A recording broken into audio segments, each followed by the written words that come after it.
কোন সন্ত্রাসকে তারিখে কেন্দ্রের আশেপাশে সহ্য করা হবে না।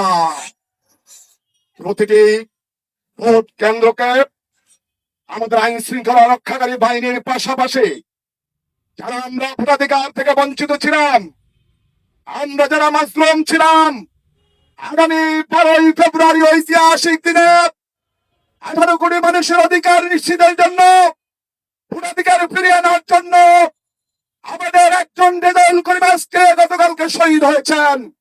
প্রয়োজনে 66 জেলা আরো শত শত রেজাউল করিম শহীদ হবে, কিন্তু কোন জালিমের কাছে মাথা নত করা হবে না।